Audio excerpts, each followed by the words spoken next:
I'm making another one of these videos already? Holy shit, does time fly. Anyway, I won't dilly-dally that much with the intro this time, as I know you all really want to see who made this year's list, but there's a few things that I want to get out of the way first before I begin. First, this is not a traditional list in the sense that I go from 10 to 1, instead I go from 1 to 10. There's really no difference besides number order. Why do I do that? I don't know, I just like going from ascending order instead of descending order for some reason. Second, while I always do place the absolute worst of the worst in the last few spots, I don't really concern myself that much over order placement. So if you're watching this and you're like, why is this YouTuber over that YouTuber? That placement is wrong, you got your answer. Third, and this should be obvious, but I still do get these kinds of comments under my videos, this list is entirely my opinion only. These are the worst YouTubers of 2023, in my opinion. So if a YouTuber you really don't like didn't make the cut, don't whine about it. How about you make your own fucking list of worst YouTubers instead? Anyway, that's really for the people who come across these videos who haven't seen these videos before, as these do tend to get a high amount of views. Anyway, I have a particularly vile list this year, so strap in and get ready to see who are the 10 worst YouTubers of 2023. Sniper Wolf makes low-effort, bottom-of-the-barrel, garbage reaction videos that are not entertaining to anyone above the age of, I'd say, 10 years old. Most of what she reacts to are TikToks, and her reactions barely constitute as reactions. It's really just her going like, wow, that's crazy, every once in a while, and mostly just describing exactly what you're seeing on the screen. Nothing transformative whatso-fucking-ever. For the longest time, she has not given credit to the people who have made the videos that she reacts to, and she has even been caught cropping out their usernames in the original videos. She has made, I am sure, millions of dollars and has accumulated tens of millions of subscribers off of stolen content. She was getting away with this for a long time until Jax Films, another popular YouTuber and an OG YouTuber, began calling her out. Because, of course, this is absolute bullshit. Again, she profits off of stealing other people's content, and YouTube themselves seems to fully endorse this. Where does @SniperWolf get video ideas? From fans! Here's what she had to say at the VidCon 2023 YouTube keynote. It's really important for me to engage with my audience. I get a lot of content ideas from them in the comments. It's important to grow and adapt as a creator. Maybe you should practice what you preach, SniperWolf, because you've been making the same bottom-of-the-barrel, awful fucking reaction videos for years at this point, since like, what, 2016? And it's always the same shit. You barely reacting to the videos that you're watching. But I digress. It's one thing to make scummy content, but it's a completely different thing to make scummy content and get the full endorsement of YouTube themselves. So I don't blame Jax Films for being angry. Here he is for 10 plus years making high effort content. Meanwhile, Sniper Wolf is able to just coast by and surpass him in popularity by leaps and bounds, and on top of that, get the thumbs up from the YouTube themselves. So Jax Films then begins to make a series of videos calling her out. This angers Sniper Wolf. She accuses him of sexism on Twitter, even though Jax Films has in the past called out reaction channels ran by males like Jinx or Ray William Johnson back in the day. It's just that you're the worst offender. Shit channels like Jinx and Ray William Johnson faded away a long time ago, whereas you have been one of YouTube's top dog creators for years at this point. Jax Films also created a channel called Jax Films, obviously a play on the multiple S's in Sniper Wolf's username. And I'll be honest with you, this is when the drama, in my opinion, got too excessive. Making a few videos calling Sniper Wolf out for her awful content, alright, fine. It's nice seeing a popular YouTuber take Sniper Wolf down a peg for a change. But making an entire channel whose sole purpose is to rip on Sniper Wolf, yeah, that's when I say this is a little bit too much now. This obviously also angered Sniper Wolf, and I honestly don't really blame her because, again, this is an entire fucking channel completely dedicated to shitting on her. But what was her response to Jax Films constantly ripping on her?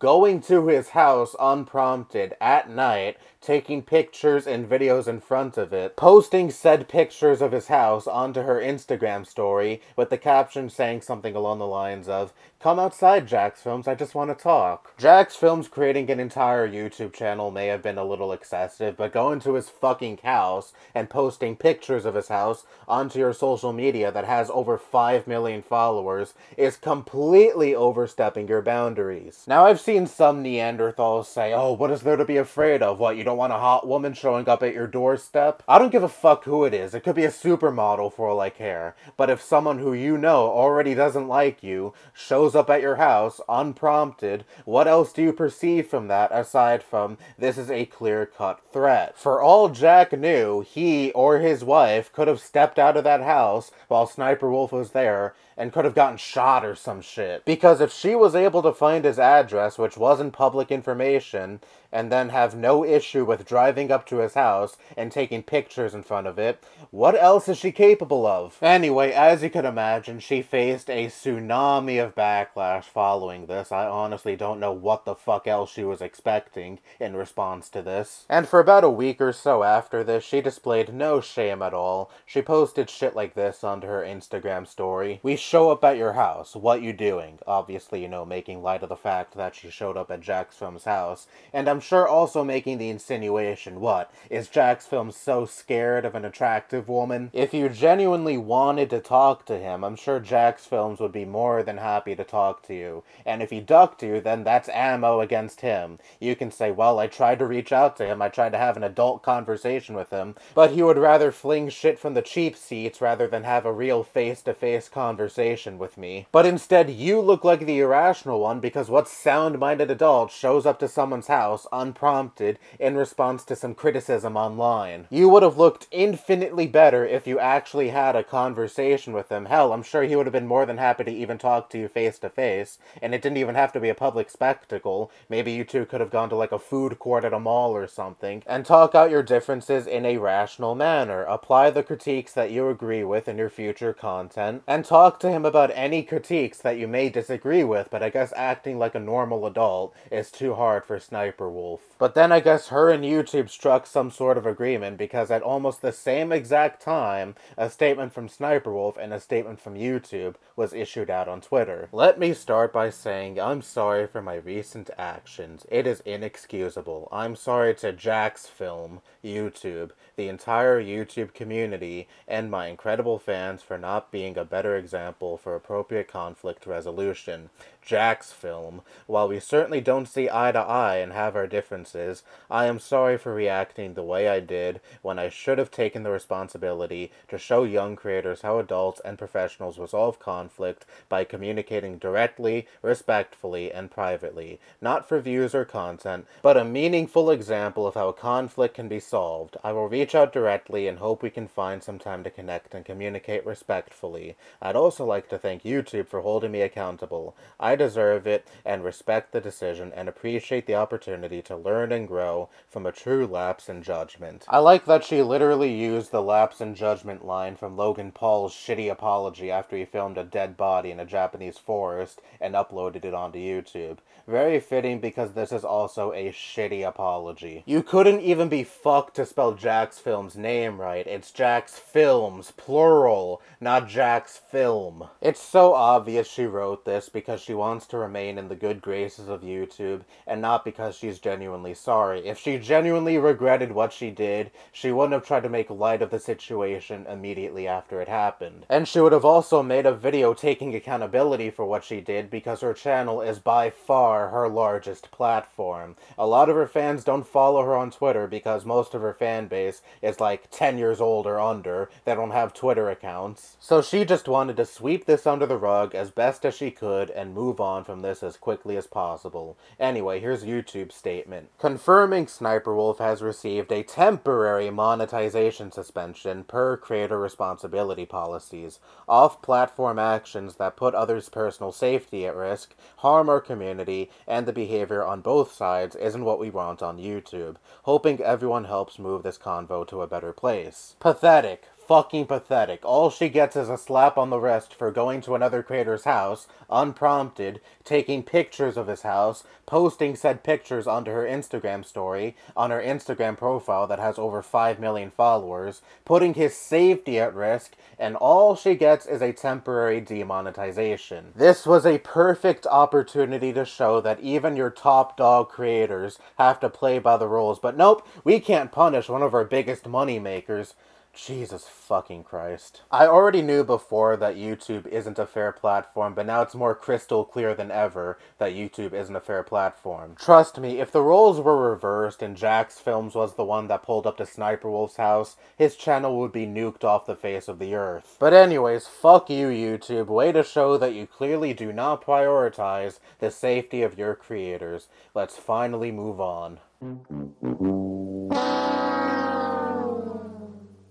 Oh look, a returnee from last year's list. Slight spoiler, I guess, but this is the only person from last year's list who's returning, so don't worry, this list mostly comprises of people I haven't talked about before in any of these lists. But anyway, for those of you who need a refresher on this guy, I'll give a very, very bare-bones rundown of the drama he was involved in last year, because I already made a few videos on this guy, and like I already said, he was on last year's list. He made a very shitty and unfair review of the game Elden Ring. He got clowned on for this review, most notably by the YouTuber Actman. This then prompted Quantum to go on a false DMCA spree against the Actman and other channels who have made videos on him. And he has never faced any repercussions for this, once again reinforcing how unfair of a platform YouTube is. Oh, and he's also very, very homophobic, like to the point where he said the Pulse nightclub victims deserved it. Real swell guy. But anyway, if he was on last year's list, why is he on this year's list? Well, I'll get into that now, and trust me, he's on this year's list for a much darker reason. Back in April, it was uncovered that Quantum was arrested for a first-degree felony pertaining to domestic violence inflicted upon his wife, who is currently in the middle of divorcing him. In May, she filed a restraining order against Quantum, and then later in the same month, a judge granted a 2-year restraining order. Quantum attempted to fight this restraining order in August, but then in October, this attempt was shot down. Now let's rewind back to April. On the night of April 30th, when he found out that his wife was filing an injunction, when she attempted to leave the home, he made the very rational decision to jump on the hood of her car to prevent her from leaving. Now, if you think this is bullshit, she took a picture of this while she was on the phone with 911. Here is that picture right now. Look at this fucking unhinged douchebag. Now, it doesn't end here. Remember when I mentioned he had beef with another YouTuber called the Actman? Well, there was a new and very disturbing development with that. As if all that I discussed already wasn't enough reason to place him on this list, and especially have him in 2 lists in a row, this just goes above and beyond. Here is a quote from a user called Anonymous Advice, who I believe was a moderator in Quantum's Discord server and also has ties to Quantum's wife. Behind closed doors, Quantum imagines killing the Actman and his entire family in the days after their contentious back and forth last year. This has never been released until now. When he was mad at Actman, he would say if he had nothing to lose, he would go and kill him and the family, which was a normal reaction from him, considering the events and what a big deal it was for him. So I was used to hearing stuff like that, but that's not the scary part. He said that if he planned out the shooting, he would stake out the family while they were home, learn their daily routines, etc., then wait until a major holiday like Christmas when everyone's guards was let down, and then get them all one by one. I mean, what the fuck do you say in response to this besides there is something very, very wrong with this man? Would he actually carry through with this? Who the fuck knows, but this guy has proven time and time again that he has some pretty major issues that he's doing absolutely nothing about. That's why if I were Actman, I would fear for the safety of not only myself, but also my family, because Jesus fucking Christ, who the fuck knows what this guy is capable of? And who knows what he meant when he said, when I got nothing to lose, because he already lost his wife and his kids. He may be at a place where he feels like he has nothing else to lose and may actually try to follow through with this plan. Some may try to shrug this off and say, Quantum's just a crazy lol cow. He would never do something like this in a million years, and perhaps that's true, but still, when someone makes threats like this, you always take that shit seriously, because who the fuck knows if they're the type to follow through with these kinds of threats or not. When it comes to the safety of yourself and the safety of those that you love, All bets are off in my book, and you have every right to be concerned when someone tries to threaten that safety. But anyways, God willing, this is the last you hear from Quantum TV on this channel, but who knows, maybe he'll be on next year's list, and be on 3 of these lists in a row, especially if he tries to follow through with that threat he made towards the Act Man. Ugh, I shouldn't make light of that. Him saying that was actually pretty fucking awful. Anyway, let's move on.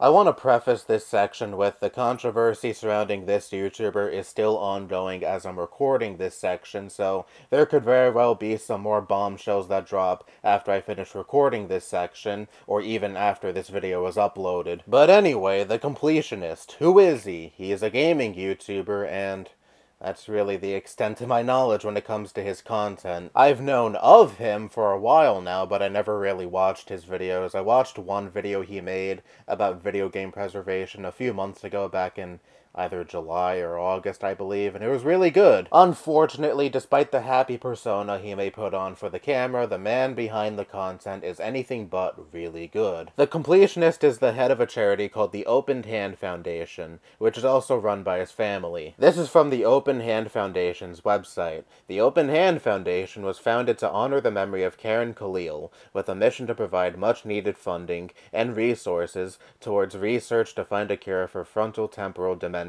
Karen Khalil was the completionist's mother, and she passed away from frontotemporal dementia, so you would think that this is an earnest charity that strives to fight against the very condition that killed his mother.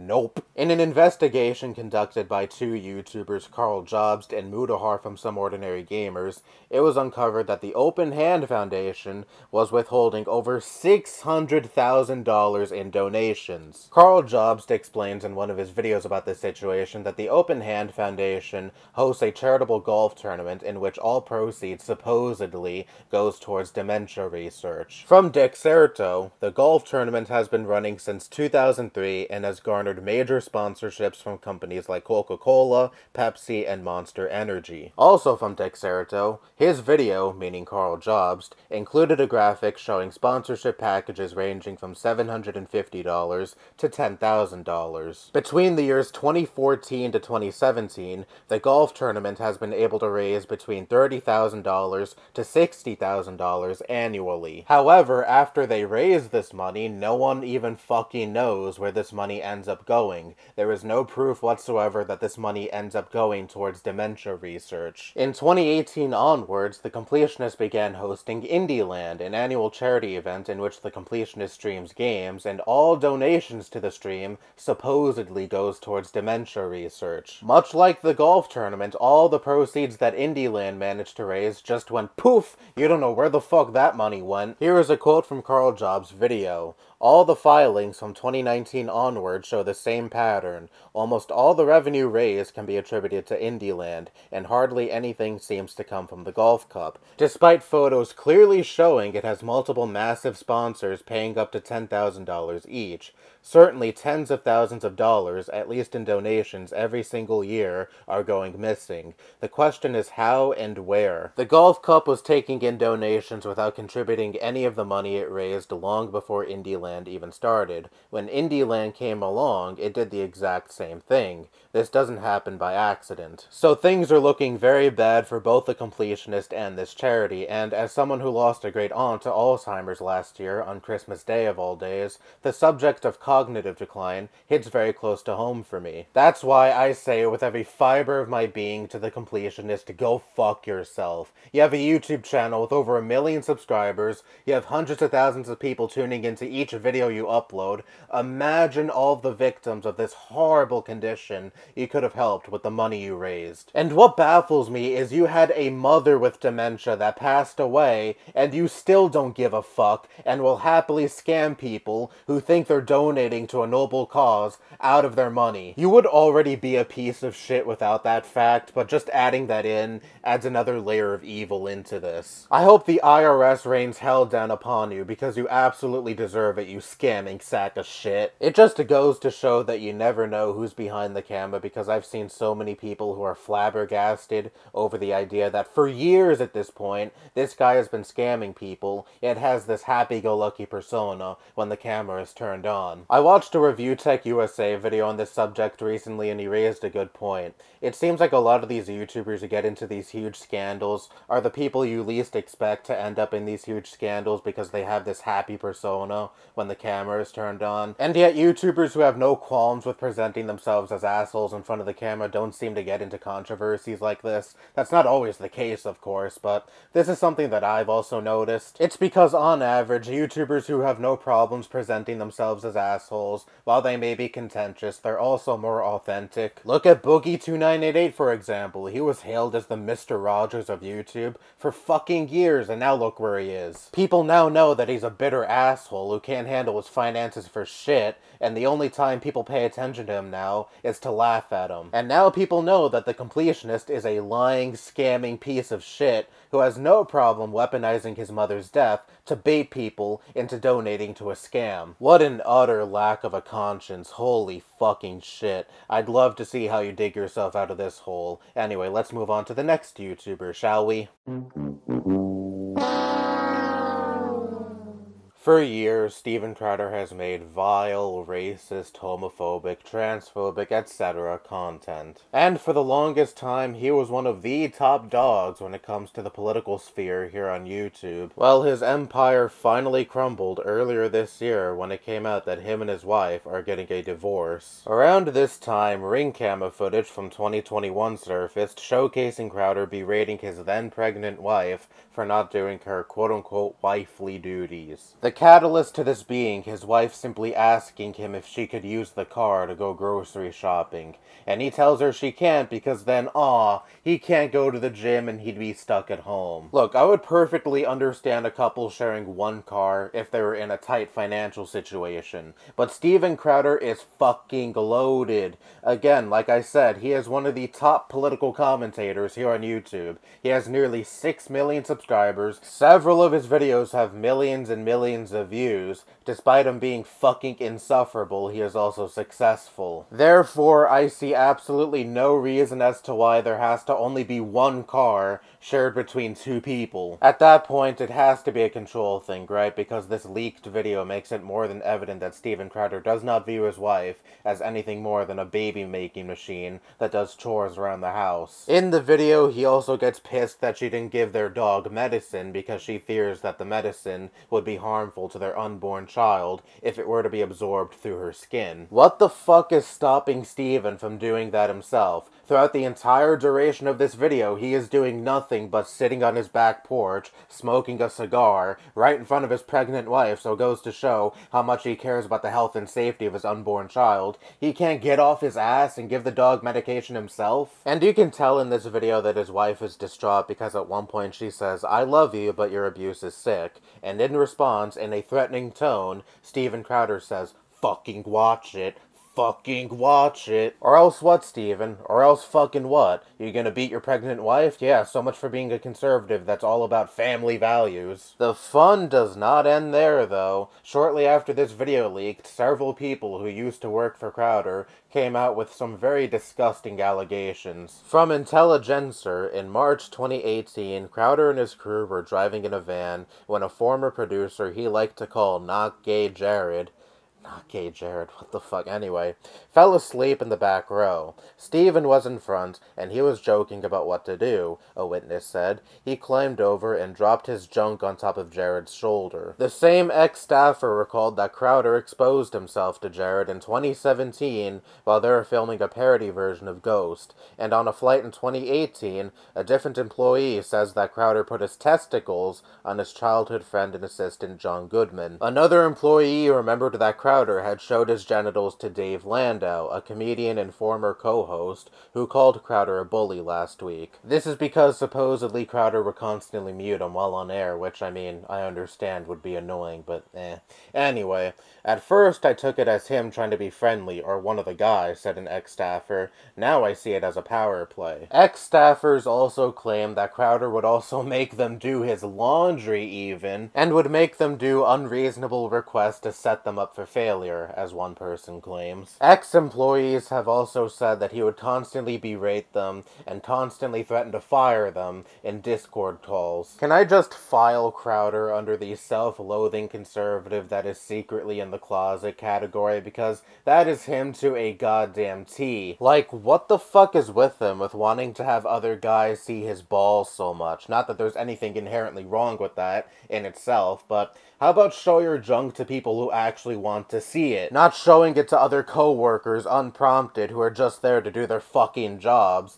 and I'm sure it wasn't part of the contract that they must see Steven Crowder's genitals, and Steven Crowder must be allowed to place his balls on the shoulders of employees. People have joked about Steven Crowder being in the closet before because of his vehement hatred for the LGBTQ+ community and him constantly dressing in drag, and all of these allegations just fuel those jokes by tenfold. Crowder, I just say, live your goddamn truth. Life is too fucking short to be this self-loathing. Steven Crowder responded to all of this by saying, yep, that's just my humor. I show my balls to employees, and my employees who are currently with me are in on the joke. They laugh. Which, I mean, okay, fair. If these employees genuinely find it funny, then alright, but there is still that part of you that wants to have these guys see your balls. I'm a straight guy, and I have no inclination whatsoever to whip out my balls for other people to see, especially if they didn't ask for it in the first place. Well, one, they would go blind, and two, I just don't see the fucking humor in that. So again, Steven, I ask, why? Why is it that you want other guys to see your junk so badly if you don't have this deep-rooted desire for other guys to see your genitals? Anyway, I think I'm done talking about Steven Crowder's balls.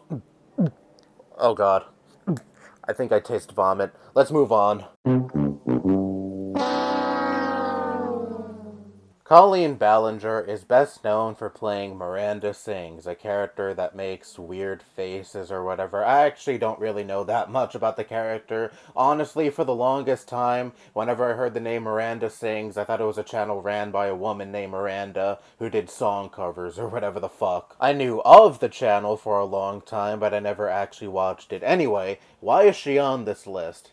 Why am I asking that? You already know why she's on this list. But before we get to the infamous ukulele video, let's talk about the events leading up to that video and why she made that video in the first place. Colleen is a YouTube OG. She's been around on this website since 2008, and for a long time her content was really popular with minors. Accusations against her actually first started cropping up back in 2020 when another YouTuber named Adam McIntyre detailed his experiences interacting with her when he was 13 and she was about 20 years older. One of the allegations he levied against her was him giving her video ideas but receiving absolutely none of the credit, which already is shitty. She's a content thief, but not exactly on the same level as some of the other allegations levied against her. McIntyre also says that she sent him a bra and women's underwear, again when he was still a minor. Colleen addressed these allegations back when they came out and apologized and said that sending him women's lingerie when he was still a minor was stupid,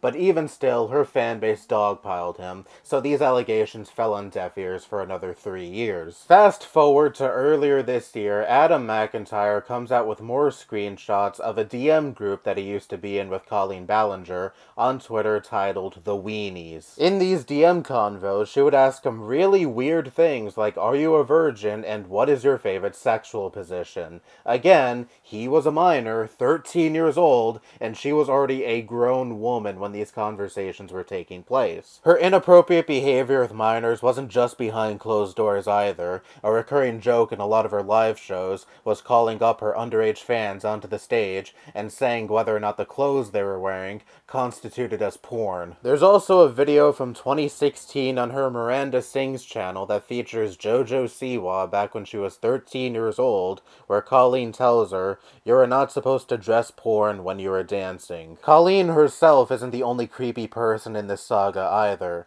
A former fan named Oliver alleged that when he was 13 and still identified as a girl, her brother was also very creepy towards him. Oliver claims that when he was a fan of Colleen and began getting into contact with her, he also received messages from her brother, Trent, asking him for inappropriate photos, and was also asking Oliver questions about his sexuality, again when he was 13 fucking years old. Now, Oliver posted a lot of screen caps of the messages exchanged between him and Trent, and I'm not going to go through all of them, but I do want to read the ones that I find to be the most gross and perplexing. Here we go. Okay, just don't share our conversation with anyone. Anything we talk about stays between you and I. Oh, okay, don't worry. Thanks. I'm not told to talk to people under 18. I do so just to spread positivity, so yeah. Oh, I don't see anything wrong with talking to people that are under 18. Who said that? You really do spread positivity, so I love it. Family. You don't look bi, so I'm like in head tilt. Oh, I don't? But yeah, I think I am. Why do you think you are? I don't know, I just don't think I'm straight, I guess. Just be honest with yourself. You're young. You don't have to label yourself yet. You are very right. Yeah, I don't really want to completely label myself yet, but I guess the closest thing I am is being bi. Night. Don't let the sexuality bite. What the fuck? And perhaps most creepy of all, and I don't feel comfortable sharing these screenshots, even though they are publicly available on Oliver's Twitter. I don't think it would be really appropriate to share these on my channel, but anyway. Trent would send Oliver pictures that Oliver took of himself, and then post GIFs under those pictures, saying shit like that's precious. And like I said, Oliver posted so many screenshots of these conversations, so if you want to see the full thing, just ask me for the link. But anyway, now that we got all of Colleen Ballinger's creepiness out of the way, and the creepiness of her associates out of the way, let's talk about the elephant in the room. The ukulele video. In this video, she addresses the allegations, but doesn't actually refute the allegations or apologize for her past behavior, but rather she sings about the toxic gossip train that is going after her. It's a really gross video where she essentially minimalizes all the allegations that are being levied against her and dismissing it all as just gossip and drama. Perhaps the most egregious of all in this video is her saying, or singing rather, yeah, I've made my share of mistakes and all these people calling me out are acting like they've never made a mistake once in their lives. You're making it sound like you simply forgot your car keys in the house, not DMing minors about whether or not they're a virgin, or what's their favorite sex position, or sending them women's underwear, or bringing them up on stage and sexually objectifying them. Those are not simple mistakes. That is a pattern of disgusting behavior that you need to actually address and not make a joke out of. But being inappropriate with minors is all fun and games to Colleen Ballinger. She made a silly song out of serious allegations, and now she is back on YouTube acting like absolutely nothing happened. At least, thank God, she is not being welcomed back in open arms like Shane Dawson or James Charles. Her videos are still getting ratioed if you have the dislike extension enabled, so at least there is a silver lining there. Overall, fuck Colleen Ballinger.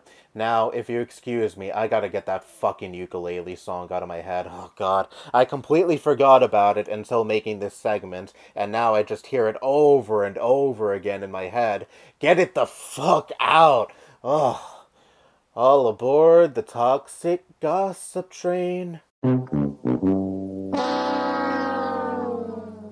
The name Yandere Dev is exactly what it implies. This dude is a developer who has been working on a game called Yandere Simulator since 2014. I like to consider myself at least somewhat normal, so I'm not a weeb, so I had no clue what the fuck the word Yandere even meant. I always associated the word with this guy, and for the longest time I was pronouncing it as Yandir. So according to dictionary.com, a Yandere is often sweet, caring, and innocent, before switching into someone who displays an extreme, often violent or psychotic level of devotion to a love interest. And that's exactly what the protagonist of his game is. From what I've heard, his game is supposed to be a stealth game where you take control of this girl who kills anyone who she perceives a threat, meaning any other girl who could get between her and her senpai. I think that's the first time I ever said that word out loud. Ugh, I feel dirty. Anyway, I could make a whole video about his game. It's been in development hell for 9 years, but honestly, I don't really care that much, and it's not even the reason why he's on this list. You probably already know why he's on this list. Some serious allegations have come out against him recently. In September, a 16-year-old girl provided multiple recordings and screenshots of him having inappropriate conversations with her. You go to like bars and stuff? No, I don't go out. I just stay inside and work on the game. You should turn your camera. Oh, you'll see how old I am. Okay, look at you. You're cute. Yeah, you're fucking. You should. I don't know if you too. I don't feel good about it. Okay. Oh, you're sweet. I have a question for you. What's the question? I want you to like call off guard or anything. Go ahead. You fuck the other girls, man. No. Okay.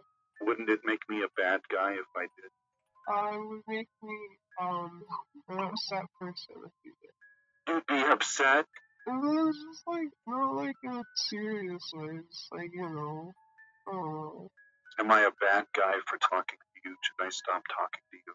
No, you should stop talking. Well, I mean, like, you should, but please don't. Just, like, you know, pause. I like your company. Oh, you're so sweet. Do you think you can call like this more often? Maybe. I had fun. You're funny. It's fun to listen to talk. Why from the high next time? I just make it. I would also be very interested in interacting with you when you are regular. I want to learn what regular you is like. But high you is very cute and fun. Right. My hands were fuzzy. Yeah, you do that a lot when you're high. I do a lot when I'm sober too. You're so cute. I keep saying that. It's because you keep being cute. If you don't want to be called cute, then stop being so cute. It's simple logic. And here are some screenshots of the messages exchanged between Yandere Dev and this girl. Cosplay fan is Yandere Dev. Ooh, I'll look forward to the videos. I bought so many low-rise jeans. Those are my favorite. Wait, about the videos, do you want me showing off the clothes or actually putting them on and being undressed and stuff? Well, that would be super erotic. This is one of the most wild things I've ever read. I'm just a year and a half away from 18. Is it honestly that different? I seem desperate. Yeah, I think about that sometimes. 17 is 94.4% of 18, so therefore, being attracted to a 17-year-old girl is 94.4% okay. What the actual fuck? I've seen some people talk about this and do the math and say, okay, going by this logic, is being attracted to a 9-year-old neutral? Like, what the fuck is this backwards-ass logic anyway? Well, only a few months until I'm 17. Like, the physical difference between a 17-year-old and an 18-year-old is like less than a 6% difference. Oh my god, anyway. So being attracted to a 17-year-old is nearly identical to being attracted to an 18-year-old. It's not really a black and white thing, where a person transforms overnight as soon as they turn 18. It's a slow transformation over time. And finally, this is when the girl realizes that there's something very fucking wrong with these conversations that they're having, and she decides to go public. And this is his reaction. You are the one traumatizing me. I'm sorry. This here is trauma. This is abuse. This is power imbalance. I am being emotionally abused by you. I'm 16. You have this massive blackmail over me. You're 35. Perfect fucking response. Dude, you're the one with the power imbalance. Like she said in that screenshot, you are 35. Nearly 20 fucking years older than her. And not to mention, you also have a massive platform. A channel with over 1 million subscribers. You are using your leverage, both in terms of your popularity and your age, over this girl, to have inappropriate conversations with her, to have her send you inappropriate videos where she's changing. So how the fuck are you in any way the victim? Oh no, she has screenshots of me having inappropriate conversations with her, and me demanding inappropriate videos from her. Cry me a goddamn river. You shouldn't have been a creepy child predator piece of shit then. After this came out and blew up, Yandere Dev apologized and referred to this as a huge fucking mistake. But the damage has already been done. His already not very good reputation has been shattered, and voice actors for his game have quit in light of this news. Needless to say, if it didn't seem certain already, his most likely shitty game will probably never see the light of day.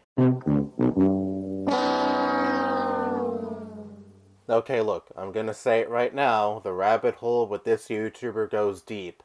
Very, very deep, and that is no exaggeration whatsoever. Like, no shit. I could make this segment like 2 hours long. So before you potentially complain and say, you didn't talk about this, you didn't talk about that, please understand that this is one YouTuber out of 9 others that I am talking about in this video, with some bonuses at the end, wink wink, nudge nudge. So I don't want to spend an ungodly amount of time talking about one specific YouTuber in this video. This video is going to be long enough as is.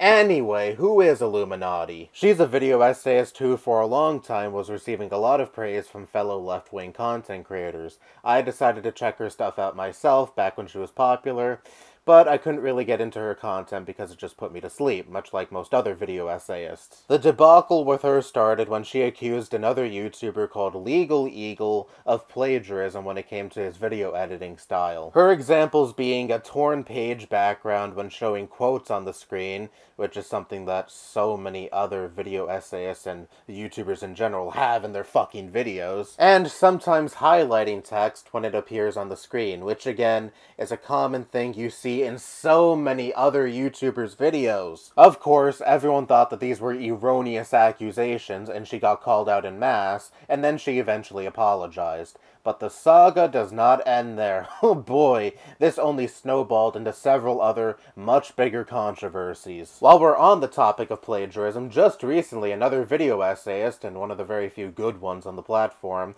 HBomberGuy, called her out for engaging in real plagiarism. One of the examples he used was a video she made debunking the anti-vax movement. When discussing Andrew Wakefield, the godfather of the modern anti-vax movement, there are multiple instances in her video where she says word for word exactly what is said in a documentary about Andrew Wakefield made by an investigative reporter named Brian Deere. Sometimes she switched words around or added new words in to make it seem like she is actually reading from a script that she wrote herself and didn't just plagiarize off of a documentary. However, this is lazy plagiarism 101. Oh, I didn't just copy word for word what the original source said. Look at my script, it's worded slightly different. Even more egregious, she used clips of this documentary in her video and even referenced this documentary a couple of times in her video. So that removes any benefit of the doubt when it comes to her plagiarizing this documentary. Another example HBomberGuy used was a video essay she made on the Fire Festival, a fraudulent music festival or whatever the fuck. The subject itself isn't really that important here. What's actually important here is her shameless plagiarism in this video. She is up front and says that she used a Hulu documentary and a Netflix documentary as sources for this video. Much like the Andrew Wakefield documentary, she just says word for word in multiple instances in this video what she heard in these documentaries. Most of her video is also just footage of these documentaries with a really ugly filter over the videos, so she won't get copyright struck. So you're pretty much just watching an inferior version of these documentaries because no original thought was inserted into this video. Most video essay YouTubers only upload like once a year, or maybe a couple of times a year, if you're extremely lucky. However, Illuminati is able to churn these video essays out, and now we know how, because she pretty much repeats verbatim, or almost verbatim, what she reads or what she watches when she researches, and I put research around huge quotes, for these videos. However, more on HBomberGuy's video later, wink wink nudge nudge. Unfortunately, Illuminati's plagiarism-ridden videos isn't the worst thing about her. Rewinding back to her drama with Legal Eagle, shortly after that drama transpired, 2 YouTubers who were part of a collaboration channel involving Illuminati shared their negative experiences with her. The first YouTuber is one called The Click. In a tweet thread, he says, "The last meeting I ever had with her, she spent half an hour, I think, hard to know, screaming at me for an array of random things, calling me a bad friend, lazy, and a bunch of random accusations that didn't really have anything to do with me. There is no way you can have this resume you claim and be this fucking stupid," and so on. No one even raised their voice back at her. I left along with several other members, half the group at the time. She spent the next few months spreading lies and half-truths about us on the Sad Milk Reddit page. Sad Milk Smoke being the name of the collaboration channel, and vague post on Twitter. She would turn friends against you or specifically team up with people she knew didn't like you, so she had quote-unquote allies against you. To corroborate the clique's claims about Illuminati's abusive behavior, another YouTuber who was involved in this collaboration channel, called Hey I'm Wonder, released his own tweet thread about his experience living with her and the treatment he had to endure. Wonder mentions that there were instances where she wanted to assemble a legal team against YouTubers who made negative videos about her. He was even her video editor for a time, and she constantly delayed payments so she could buy luxury items, expensive clothes, cars, food, etc., all for herself. And Wonder claims that during this time where she was frivolously spending money on herself, when she should have been giving money to him, he hardly had a cent to his name, he did not have a car, and barely had any clothes. To even further corroborate Illuminati's toxic and abusive behavior, another content creator called Oz Media, who was also involved in this collaboration channel, and also Illuminati's ex-partner, came out with his experiences with her. As I'm recording this segment, Oz Media is still working on a massive video detailing his experiences with Illuminati in full detail, but we still got a pretty good picture of how awful his relationship was with her. In a video uploaded in September, Oz Media recounts how Illuminati manipulated him into buying a multi-million-dollar home. He had a good credit score that Illuminati wanted to exploit. On top of that, Oz Media is still in his early 20s, and Illuminati is now 30, so he had naivete that she also preyed upon. You see, Illuminati herself has bad credit, so that meant every purchase, loan, etc. was in Oz Media's name, because he was in good standing. Of course, that is not the case anymore. He now has bad credit and is currently drowning in debt. She had complete control over Oz's life. He claims that he was not allowed to be friends with people that she did not like online, like Click and Wonder, who I mentioned earlier in this segment. And since he lived out in Colorado, which is where Illuminati lives, he had no friends or family to turn to, and she would even spread gossip to her friends about his poor financial situation, like it was solely his fault that he's in the situation that he's in currently. In 2022, Oz and her lawyer concocted a legal document in which Oz would agree to pay back her debt, which would mean he would be paying her approximately $2,000 a month, which was about the amount of money that he was making on a monthly basis at the time. In his own words, he said, "Everything that I made was going right back into her pocket." Oz Media set up a GoFundMe whose goal was to reach $4,000, and thankfully this GoFundMe has far exceeded its goal and has raised over $45,000. And following all of this controversy, Illuminati's channel has seen a catastrophic downfall. Look at these fucking social blade metrics, dude. This all started in April of 2023, again when she called out Legal Eagle for supposedly plagiarizing her, even though he did not plagiarize her in the slightest. And you can see that is exactly when the downturn started. She used to be a highly respected creator who used to receive hundreds of thousands and even millions of views on her videos, and now she can barely crack like 20k. She is still bleeding subscribers. Her monthly average these days is losing like 10 to 20,000 subscribers, and you know what? I don't feel bad whatsoever. Couldn't have happened to a bigger piece of shit. There is no salvaging your career after everything that has come out against you, and I am glad that almost your entire audience has left you in the dust. Anyway, let's finally move on to the next YouTuber, shall we? There's a chance you've never heard of this channel, and according to my YouTube metrics, my audience is mostly comprised of Americans, Canadians, and people from the UK. You know, 3 primarily English-speaking countries. The reason I bring that up is because this channel is pretty much Mr. Beast, but in Italian. You don't even need to watch the videos to know that this channel is a Mr. Beast clone. Just look at the thumbnails, for God's sake.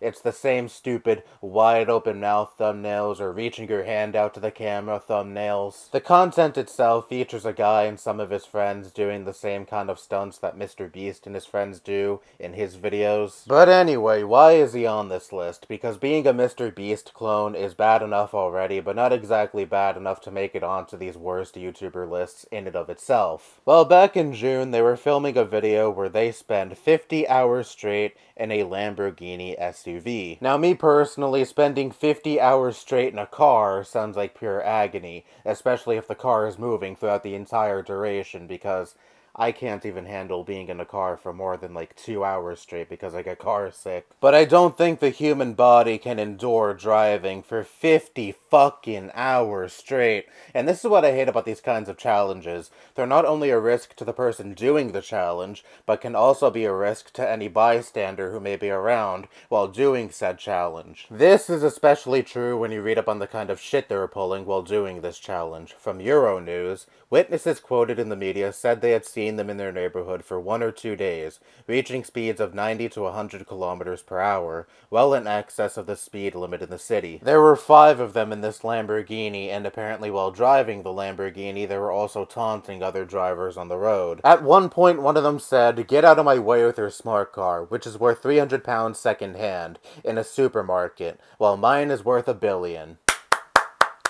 Congratulations, you're rich douchebags. You got famous off of ripping off another YouTuber. You're not hot shit. Anyway, 5 young, stupid guys speeding on the road for 2 days straight sounds like a recipe for disaster. Well, that is exactly what the fuck happened. They collided into another car driven by a mother, with her 2 kids in the back, one being her 3-year-old daughter and the other being her 5-year-old son. The mother and the daughter survived. Of course, they sustained injuries, but unfortunately, the 5-year-old boy was killed. Following this, all 5 of these douchebags had their licenses suspended for life, and they uploaded a video onto YouTube, which is presumably their final video, which is just a still image of text explaining that the YouTube channel is over. Which, good, the less of these douchebags doing these stupid, reckless challenges on this platform, the better. What the fuck did you think that driving recklessly on the road for 50 hours straight would result in, other than disaster? Oh, but it would get me YouTube clicks. It would expand my clout. Was that potential clout worth it after you permanently destroyed a family, you dumb fucks? I would say this is hopefully a learning experience for anyone else who wants to do a similarly stupid challenge that would result in the death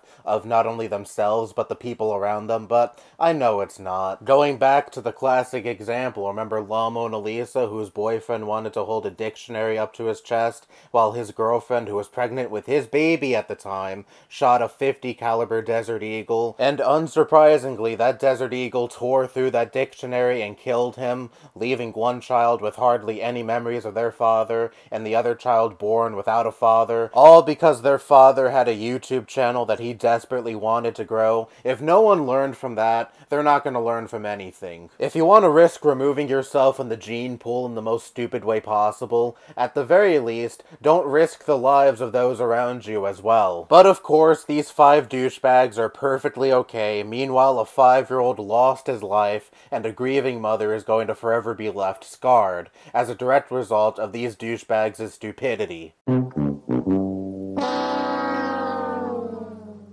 Let me preface this video with a warning. If the subject of child abuse is a difficult subject for you to handle, then I suggest clicking off this video now. 8 Passengers was a very popular family vlog and parental advice channel that amassed over 2 million subscribers before it got terminated a few months ago. The channel consisted of Ruby, the mother, and her husband Kevin, and their 6 children: Shari 20, Chad 18, Abby 16, Julie 14, Russell 12, and Eve 10. The channel was terminated following Ruby getting arrested under the suspicion of child abuse, which occurred back in August. Ruby's abuse of her children was always kind of an open secret, and hell, even in 2020, she faced backlash for it. Her son Chad, who was 15 at the time, claimed that Ruby took his room away for 7 months after he pulled a prank on one of his siblings, and he had to sleep on a beanbag. There were petitions made to have her channel get shut down following this, but unfortunately, Unfortunately, the outcry wasn't loud enough, and Ruby just dismissed all these people signing this petition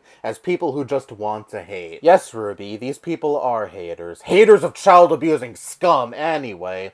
It's not like Ruby really kept quiet about her treatment of her children either. One time she gleefully recounted on her channel that she refused to drop off lunch to her daughter Eve, who was 6 at the time, after her teacher informed Ruby that her daughter forgot to bring her lunch. She literally said this in a video. I responded and said, Eve is responsible for making her own lunches in the morning, so the natural outcome is she is just going to be hungry, and hopefully nobody gives her food, and nobody steps in and gives her lunch. Your daughter is fucking 6! I don't like raising my voice in my videos anymore, but Jesus fucking Christ, this definitely warrants it. There's teaching your daughter to be responsible, and then there's clear-cut neglect and abuse. And again, this was said in a public YouTube video, on a channel that amassed over 2 million subscribers. It's not like she was some obscure channel with only like, I don't know, 70 subscribers or some shit, saying this garbage. She ran a parental advice channel. Presumably other parents went to this channel and watched this woman for parental advice, and here she is gleefully telling her audience she lets her daughter starve because, oh no, her 6-year-old daughter forgot to make lunch in the morning. It makes me really fucking scared that there are possibly other parents out there who watched this woman and were like, well, this woman obviously knows what she's talking about because she has this large YouTube channel giving parental advice. She's successful at doing this. She obviously has legitimacy, and then they adopt this stupid fucking mindset that they gotta leave their prepubescent children to their own devices when it comes to eating food. This is not simply strict parenting. This is unwarranted cruelty. I'd understand if your daughter was 10 years old, or say she was 16, and she forgot to bring her lunch to school. At that age, you'd expect your child to be making their own lunch at that point, and if they forgot to bring said lunch, you'd just be like, okay, then just get lunch at the cafeteria then. But we are not talking about a teenager who is capable of being self-sufficient. We are talking about a 6-year-old child. She should have absolutely lost her YouTube channel after she told her large audience that her child deserves to starve after not making her own lunch at the age of fucking 6. And again, this was being branded as valid parental advice. Why did you allow her to fester on this fucking platform, YouTube, Google? But in typical YouTube fashion, they didn't take action until it was already too late. Ruby was already arrested when her channel was terminated. What were the circumstances of her arrest? Well, let's get into that now because it's really fucking disgusting. A 12-year-old child, who I assume is Russell, climbed out of the window of a house belonging to Jody Hildebrandt. Ruby is affiliated with Jody, and Jody is involved in a service called Connections, which specializes in parental counseling. The child went to a neighboring house, knocking on the door, asking for help. Fox 13 quotes a statement from Utah local authorities, which says, the calling party stated the juvenile appeared to be emaciated and malnourished, with open wounds and duct tape around the extremities. Fox 13 also says, police described the wounds, neglect, and malnourishment of the child to be severe. Following the child being taken to the hospital for evaluation, police searched the home and found another child of Ruby's who was also malnourished. The final nail in Ruby's coffin was a video she uploaded onto her channel just a few days before this incident that featured her in this house, and that was sufficient enough evidence for authorities to prove that she had knowledge of the treatment of the children in this house. Ruby and Jody were arrested on 2 counts of second-degree felony aggravated child abuse. Shortly after the arrest, Ruby's oldest daughter, Shari, released a statement. Hi all, today has been a big day. Me and my family are so glad justice is being served. We've been trying to tell the police and CPS for years about this, and are so glad they finally decided to step up. Kids are safe, but there's a long road ahead. Please keep them in your prayers and also respect their privacy. I'm so glad this story has a happy ending, but I can't imagine the emotional scars these kids are going to have to endure. This is why I don't like these family YouTube channels. Well, one, it strips a child of having a normal dysfunctional childhood because they're always having a camera shoved in their face and potentially have millions of people watching them on the internet. And 2, you have absolutely no idea what is going on when the cameras are turned off. For all you know, that happy-go-lucky family you're watching on the internet is nothing like that behind the scenes. I mean, yeah, in this instance, this woman had no issue proudly boasting about the abuse she inflicts upon her children on her YouTube channel. And there's also Daddy05, who had no issue posting videos of his kids getting emotionally and verbally abused. But think of all these family channels that are a little bit more smart and don't air their abuse on a public platform. They have this front where they're a happy-go-lucky family, the kids are happy, the parents are loving and caring, and meanwhile, shit like this could be happening behind the scenes. It's a very scary thought to think about, but it could also very well be reality. After all, this is far from the first family channel where the parents are exposed for being child-abusing pieces of shit. Now, this would be the worst YouTube channel of 2023, but there is still one more channel to go over that I think is even worse than this channel. How could this possibly be topped? Let's see. Mauricio Garcia was a 33-year-old neo-Nazi who posted diatribes onto social media consisting of white supremacy, misogyny, anti-Semitism, etc. He also expressed that he was an incel, of course. He also enjoyed making posts glorifying mass shootings. I'm sure you know where this is going. This was primarily posted onto a Russian social media site called OK.ru. I never even heard of this site before this story, and I'd imagine most people in the West have never heard of this site, so his post didn't really receive that much engagement. So not many people noticed the red flags before May 6th, which is when he entered a mall in Allen, Texas with an AR-15 and proceeded to shoot and kill 8 people, the youngest of whom was a 3-year-old boy, and 7 people were injured. During the shooting, he had a patch on his tactical vest that said RWDS, which is short for Right-Wing Death Squad. His body was also littered with tattoos depicting far-right symbols like the SS lightning bolts of Nazi Germany and a large swastika tattoo as well. It was also discovered following the shooting that he had a YouTube video scheduled to upload. Now, of course, YouTube has since terminated his channel, but you can still find this video on news sites. The picture I'm using here is a screen cap from that video, and it's really not much. It's just over a minute long. The video opens with him wearing a Scream mask, and then he removes the mask, and then he says, with a voice changer, "Not quite what you were expecting, huh?" The video exudes the exact type of energy you'd receive from someone who thinks they're some badass supervillain, but in reality they're just a fucking loser, which is exactly what this guy was. I'm sure you expected people to watch that video and think, wow, what a tough and scary guy, but instead I, and I'm sure a lot of other people who saw the video, just fucking laughed. The try-hard levels were just off the charts. You murdered people in the most cowardly way possible. You had an AR-15 and the people you killed were caught off guard and had no way to defend themselves. Wow. So tough. So brave. And how tough and brave of you to also kill a 3-year-old boy who especially did not have a chance to defend himself against a grown man with a gun. An officer who was already on the scene shot and killed Mauricio during the attack, and absolutely nothing of value was lost. But regardless, congratulations Mauricio. Perhaps the only thing you have ever achieved is being my worst YouTuber of 2023.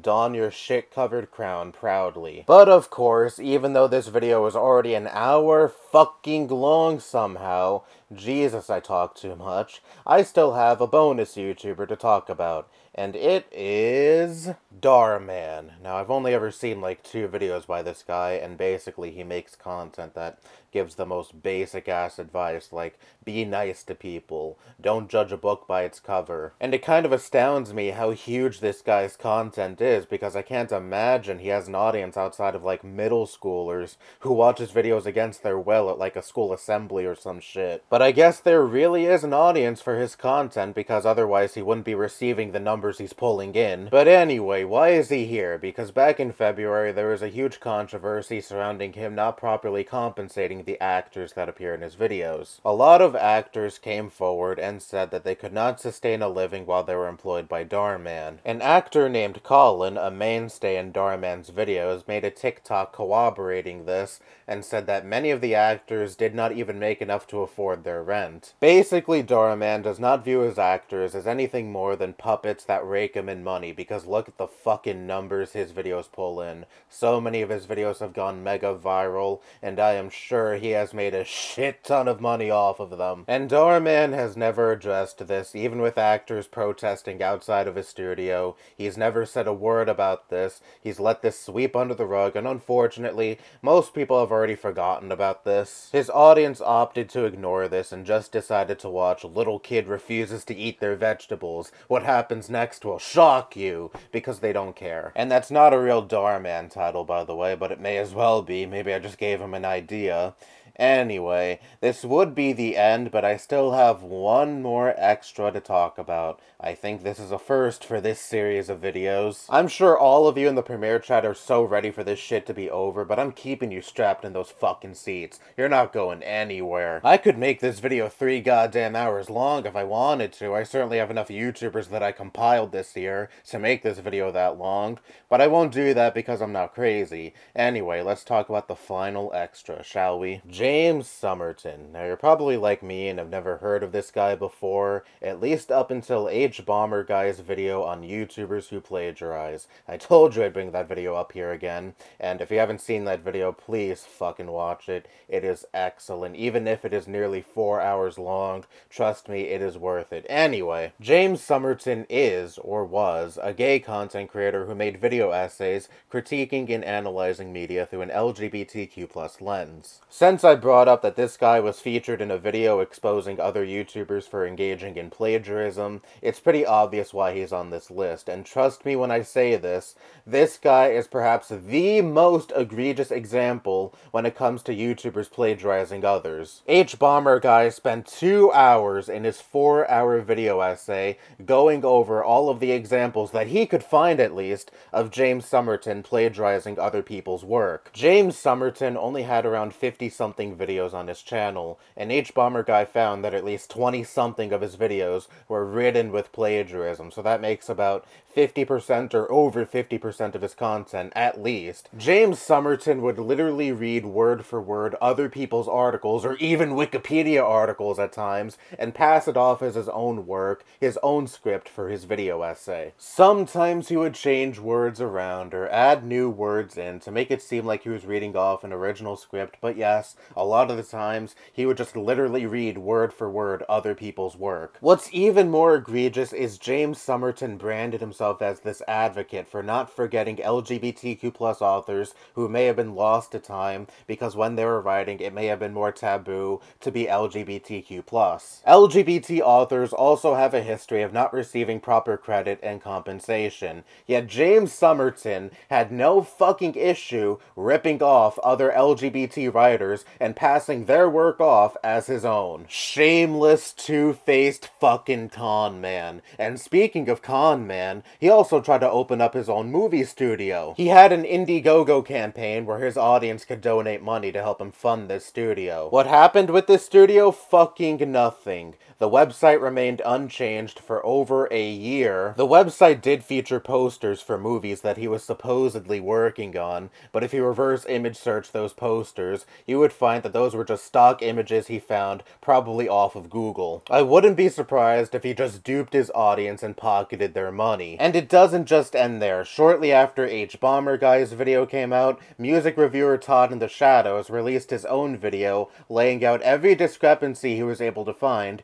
in James Somerton's content. He was able to find so many discrepancies to the point where he was able to make a nearly 2-hour video dissecting them. Of course, I can't possibly share every discrepancy that Todd found in his video in a segment that's only a few minutes long, but I want to share one that I find the most egregious. James Somerton made the preposterous claim that since the most loud, proud, and socially disruptive gay people were dying of AIDS, since the gay community was disproportionately affected by AIDS, and those types of people were the people who were having the most gay sex, most of the gay people that were left in the 90s were the quote-unquote boring gays who did nothing but conform to a lifestyle where they weren't as loud and proud about their gayness. And thus, these types of people did not fight against issues like employment discrimination on the basis of sexual orientation, which is patently fucking false. Thanks to LGBT activists in the 90s, several states passed reforms against employment discrimination against LGBTQ+ people. Here's a list from Wikipedia that I found from Todd's video. 1990, Colorado. 1991, Connecticut, Hawaii, Minnesota, New Jersey.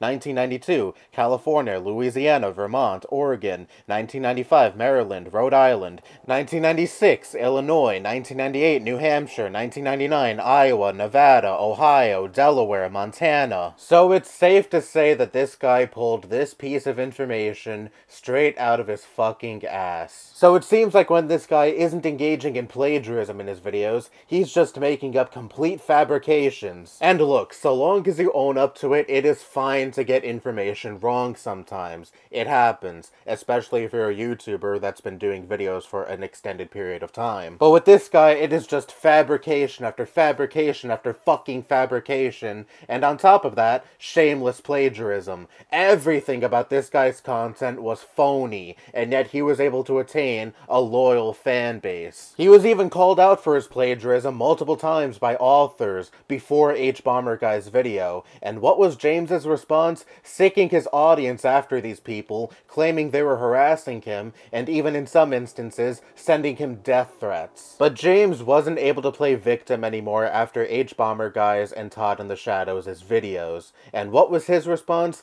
Nuking his fucking channel. Look, he even got rid of his profile pic. I can't say anything of value was lost because nothing about his content was original. And that's all I have to say about James Somerton. Now let's move on to the third extra. Just kidding. This video is long enough. So those were the 10 worst YouTubers of 2023, and I think for the very first time in any of these videos, 2 bonuses. 2023 did not disappoint at all when it came to YouTubers fucking up. I have never had a year so fruitful in this regard. On a lot of years, when December would creep up around the corner, I would only have like 9 YouTubers in my main list, and I'd be like, fuck, will I have enough YouTubers for when I record the video? And then, miraculously, a YouTuber would come in clutch and fuck up in late November or December, and then I would have that 10th person for my list. But this year, I didn't have that problem at all. I had nearly 20 potential YouTubers to use for this year's list,